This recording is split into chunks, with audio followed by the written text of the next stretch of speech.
સાંભળો હર્ષા કાકી સાંભળો, તમે આ રડવાનું બંધ કરો. હું જીવું છું. હું ગિરીશ જ બોલું છું કાકી, મને કાંઈ નથી થયું. ના તમારે અહીં સુધી ધક્કો ખાવાની જરૂર નથી. આ હું એમ કેમ છું, ફોન મૂકો. આ એ બધી હવે અત્યારે ક્યાં માંડો, હું તમને પછી કહીશ. આ પોસ્ટકાર્ડ લખીશ, જાઓ મૂકો કાકી. આ જય શ્રી કૃષ્ણ. હે ભગવાન, ભાઈ મારો છૂટકો નથી. એક પછી એક ઉપાધિઓ આવે જ રાખે છે. હમણાં શેની મોકળ ચાલે છે ખબર છે? આ બધા સંદેશાઓ આવે છે, ફોનો આવે છે, બધા ખરખરો કરવા માટે. અરે ભાઈ, આ 10 દિવસ પહેલા હું કાંઈક માંદો પડ્યો, ઓફિસમાં બેઠો તો ને એકદમ ઝાડ ચડી ગઈ. ત્યાં સ્કૂટર પર બેઠો ને અમારો જોબન પુત્રા મને ઉતારી ગયો, અને કેમે કરીને તાવ ઉતરે નહીં. તે બીજે દિવસે ડૉક્ટર પાસે ગયો, એણે મને ગોળીઓ આપી કે આ 2 દિવસમાં તો બધું નોર્મલ થઈ જશે. તે 2 દિવસ થયા તોય તાવ ઉતરવાનું નામ ન લે, વધારે ટાળ ચડવા માંડી. એટલે હું ડૉક્ટર પાસે હું ને સુશીલા ગયા. એટલે ડૉક્ટરે 5-6 મિનિટ તો વિચાર્યો ને કે ગોળી લીધી. મેં કહું ભાઈ તમે કહ્યું એ પ્રમાણે ગોળી લીધી ડાક્ટર, પણ આ શરીર દીખે કે મેં કરીને તાવ જતો. મને કે નહીં જાય, દવા અસર નહીં કરે, વાયરલ છે. શું વાયરલ? મને કે આ વાયરલ તાવ છે, એના પર દવા અસર ન કરે તો એની મેળે જ જાય. મેં કહું આ શું બોલો તમે? અને મારું તો શરીર ધ્રુજે. હવે જેવો ઘરે આવ્યો ને ત્યાં તો મારા દાદાજી કંઈક ભૂખણ બાવાનું તાવીજ લઈ આવ્યા. મને કે કાંઈ બોલતો નહીં, આનાથી જ આ ઉતરશે, આ બધું અમને ખબર છે. તેણે ધડ દઈને એવું ટાઈટ તાવીજ અહીંયા ગળામાં બાંધી દીધું, અને કંઈક લોખંડનું તાવીજ, એમાંથી ગળામાં મને ડંખ પડી ગયા. તે મારે 2 દિવસ પછી એના મલમ પટ્ટી કરાવવી પડી. અરે તાવ કેમે કરીને ઉતરવાનું નામ ન દે. સુશલીએ તો મહામૃત્યુંજયના જાપ શરૂ કરી દીધા. મારા દાદાજીએ અખંડ દીવો શરૂ કરી દીધો, અને બાપુજી મંડ્યા ફોન લઈને SMS ઠોકવા, ગિરીશ નોટ વેલ, કમ સૂન. અરે સાહેબ, કાંઈક રમખાણ થયું છે. ગામથી મારા સગાવાલા દોડતા આવ્યા. 2-3 બાઈઓ તો દરવાજા પરથી, સોસાયટીના દરવાજા પરથી ફોક મૂકી, મારો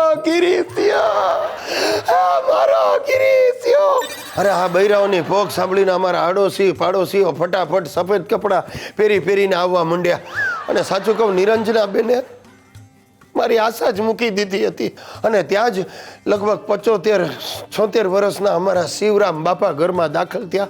પોતે જવાના ઉંમરે ઊભા હતા. હવે આમ લાકડી હેઠી નાખી અને બાપુજીને વળગી પડ્યા. અરે ગિરીશ, આ શું થઈ ગયું? 35ની ઉંમરમાં તું 75 જેવો દેખાય.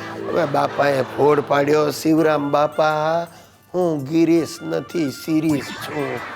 ત્યારે એમને અકલ આવી, અને એની પાછળ અમારા એક માસી આવ્યા, ને માસી આવીને સીધા સુશલીને ચોટી પડ્યા. બેન, થાય બેન, નસીબમાં લખ્યું એમ જ થાય. આટલા દિવસનો સાથ હશે, છીનવાઈ ગયો.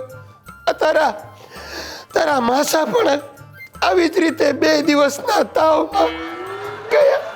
પણ તું ચિંતા નહીં કર બેન, હજી તું જુવાન છો, કોઈક બીજી વાર શોધી કાઢી હશું.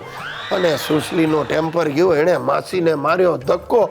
ઓ રે કરતા શિવરામ કાકા પર પડ્યા, ને બંને ડોસલી કણસતા ત્યાં પડી રહ્યા. સાહેબ, આ વાયરલ તાવે 2 દિવસમાં મને મારું 12મું, મારું બેસણું ને ઉઠામણું બધું એક સાથે દેખાડી દીધું.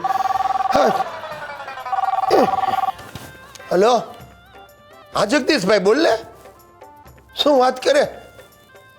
ઉઠમણાની જાહેરાત મારા? અરે ભાઈ પાછી ખેંચી લે. હું જીવું છું જગદીશ, હું પોતે તારી સાથે વાત કરું છું. હા, અરે સુધારો છાપ. અરે ભગવાન. નમસ્તે. મને ઓળખી? ના ઓળખી? ક્યાંથી ઓળખો? હજી સુધી મને મારા પતિદેવે નથી ઓળખતા. હું મિસિસ ગુજ્જુભાઈ, એટલે કે સુશીલા ગિરીશ કુમાર. એ નવા બેઠા છે ને, એટલે મેં તમારી સાથે વાત કરવાની તક ઝડપી લીધી. મને જોઈને ખુશ થયા ને?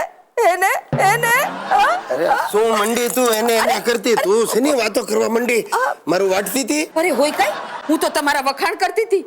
હા, કે મેં 16 સોમવાર ને 2 વ્રત કર્યા, ત્યારે તો તમે મને મળ્યા. હા, મેં એકે વાર ને એકે વ્રત ન કર્યા એટલે તું મને મળી. અરે ભગવાન બદલો લે જ છે. બરાબર છે, ભગવાન બરાબર બદલો લે છે. મેં માગ્યા તા મહાદેવ અને મળી ગયો પોઠિયો. ચૂપ કર, આ બધા સાંભળે છે, ખરાબ લાગે. તું અંદર જા જા.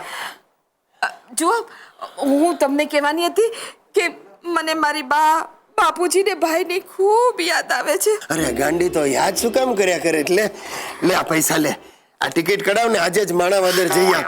1-2 મહિના રહેજે અને બાબા પૂજીને મારી યાદ આપજે. હા, તે તમે જ આપી દેજો ને.